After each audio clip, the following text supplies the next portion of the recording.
Hello everyone, welcome to my channel. তোমরা দেখছো বৃষ্টি ব্লগ। আজকে শাড়ি পরে রেডি হয়েছি। দেখো আমাদের কেমন লাগছে তোমরা আমাকে অবশ্যই কমেন্ট সেকশানে জানিও।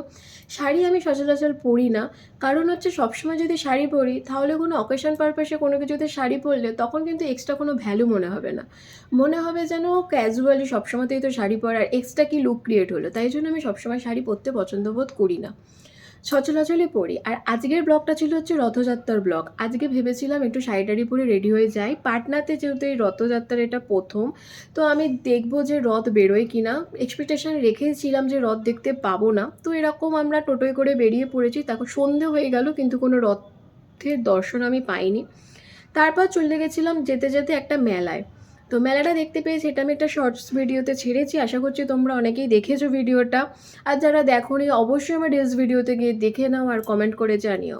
আবার বললাম যে আমাকে কেমন লাগছে অবশ্যই জানিও, কারণ শাড়ি পরে তো সচরাচর আমি আসি না ব্লগে।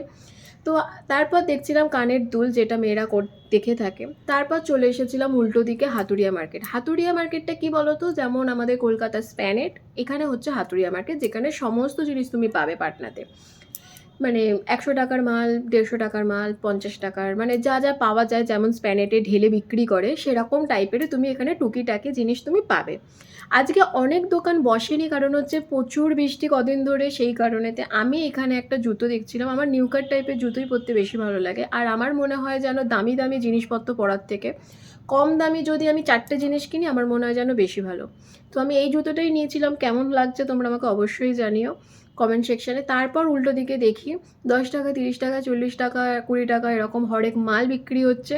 তো যাকে বলে ছোট একটা মেলা বলতে পারো। তো এখানের সিস্টেমটা খুব ভালো। একটা বাস্কেটের মধ্যে তোমার যা যা পছন্দ তুমি নিয়ে নাও, তারপর দেন একটা বিলিংয়ের জায়গা আছে, সেখানে গিয়ে বিল করো। খুবই ভালো, কোনো ব্যাপার নেই, কাউকে জিজ্ঞাসা করার দামের ব্যাপার নেই, কিচ্ছু নেই। তো আমাদের যেগুলো নেবার আমরা সেই রকম নিয়ে নিয়েছি, কারণ এরকম ১০ টাকা ২০ টাকার জিনিস দেখলেই মনে হয় ঝাঁপিয়ে পড়ি, কিন্তু তেমন কিছু নেওয়ার ছিল না। তাই যেটুকু দরকার ছিল সেটুকুই নিয়েছি। স্পেশালি আমার বরের একটা চিরুনি, যেটা অনেকদিন থেকে খুঁজছিলাম। এই যে দেখতেই পাচ্ছ অলরেডি ওখানেই চুল আঁচড়াতে স্টার্ট করে দিয়েছে, এত দরকার ছিল ওর। তো তারপর এই যে এরকম একটা জায়গায় এসে আমরা বিলিং করে নিয়েছিলাম। হয়ে যাবার পর বাইরে দেখো কত জল জমে, দেখতে পাচ্ছ? মানে আমি শাড়িটা পরে এসেও ভুল কাজ করেছি সেদিনকে। তারপর এরকম একটু চকার টাইপের দেখছিলাম, কি চোকার চকার কি বলে আমি জানি না ঠিক। তারপর এখানে অনেক রকম জুয়েলারি কালেকশন দেখছিলাম। আমার বেশ ভালো লাগে এরকম জুয়েলারি কালেকশন কিনতে, বাট পরতে খুব একটা পছন্দ করি না। এখানে এই শার্টগুলো বিক্রি হচ্ছিলো, সেটার জন্যই দাঁড়িয়েছিলাম। প্রিন্টগুলো দেখো কত সুন্দর, কিন্তু নেবো বলে দেখি, তারপর দেখি শেড, এরকম শেড পরে তো আমি কোথাও যাই না, সেহেতু আর নিলামও না।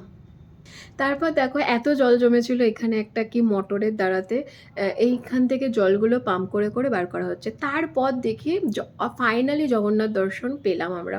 একটা পজিশন মতন বেরিয়েছিল, যেখানে নাচানাচি হচ্ছিল, সবাই করছিল। ওই যে বলে না, মন থেকে যদি তুমি কিছু চাও অবশ্যই ভগবান তোমাকে দেবে। সত্যি সেদিন মন থেকে চাইছিলাম একটু জগন্নাথ দর্শন করতে, কারণ শালকিয়ায় থাকলে তো প্রচুর রথ দেখতে পেতাম, কিন্তু পাটনাতে পাবো কি না সত্যি মনটা হ্যাপি হয়ে গেছিলো। তো ফাইনালি তারপর আমরা কুলফিকে বাড়ি থেকে রওনা দিলাম। দেখা হবে নেক্সট ব্লগে। আজকের জন্য টাটা।